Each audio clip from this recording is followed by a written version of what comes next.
Welcome to the Deep Dive.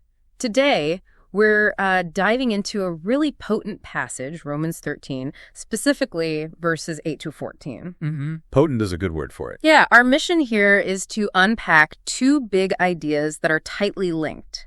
What love truly means in this context and why there's this real sense of urgency tied to it. Definitely. They feed into each other. And what really grabbed me right away looking at these sources is this core claim. It's pretty startling. There's only one debt you should actually owe. Not money, not favors, but love. Exactly. Paul just lays it out there.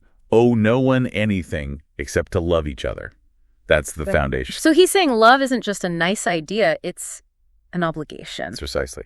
And he argues it's the master key. You know, he lists some of the big commandments. Don't commit adultery, don't murder, don't steal, don't covet. Right, the heavy hitters from the law. Yeah.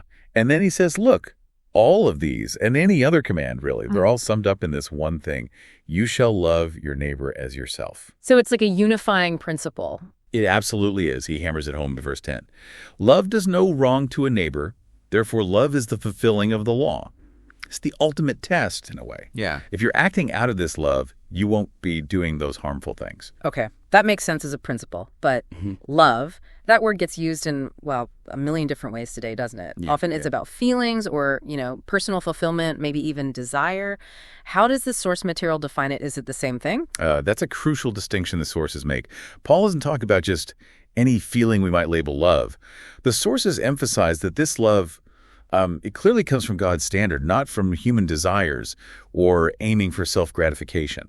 So it's not primarily about how I feel. Not primarily, no. It's fundamentally other-focused. It's about actively seeking the genuine good of your neighbor. It's that specific, sometimes challenging agape love. It requires intention, sometimes sacrifice. It's not just a warm feeling. And the specific kind of love, that's the debt we owe. That's the idea. The sources frame it as an obligation we have right here on earth to actually live out this God-defined love, even when modern thinking might dismiss love your neighbor as maybe simplistic or outdated. Okay, so we have this ongoing debt of active love. But then the passage takes a sharp turn, doesn't it? Suddenly it's all about time running out. Yeah, the urgency kicks in hard. Paul writes, "The hour has come for you to wake from sleep." Why? Because salvation is nearer to us now than when we first believed. It sounds like an alarm clock going off. It really does. The night is far gone. The day is at hand. There's this sense that time is short. The final reality is approaching, so complacency isn't an option. If you understand this love is your main obligation and the day is almost here, you've got to get serious about it. So how do we get serious? What does that look like practically, according to these sources? Well, two-sided. First, there's the negative command. Yeah. Cast off the works of darkness. Get rid of the stuff that belongs to the night. And he gives examples, right? Oh, yeah, very specific ones. He mentions things like orgies and drunkenness, sexual immorality and sensuality, but also stuff like quarreling and jealousy. It's basically saying stop investing energy in self-destructive or divisive behaviors. Stop making provision for the flesh to gratify its desires. Okay, cast off the darkness. What's the other side? The positive command is to put on the armor of light. It's active. You're equipping yourself for living in the day. Armor of light. That's a powerful image. Isn't it? And the ultimate expression of that is to put on the Lord Jesus Christ.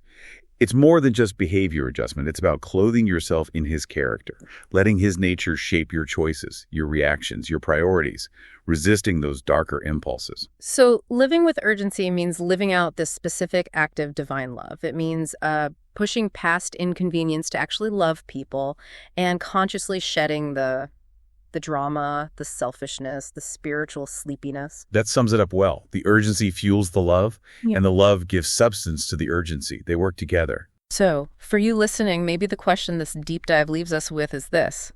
If putting on Christ, being clothed in him, means reflecting his character today, right now, what specific deeds of darkness, maybe it's obvious stuff, maybe it's subtle things like resentment or just, laziness, what needs to be consciously cast off so that your life truly wears that armor of light?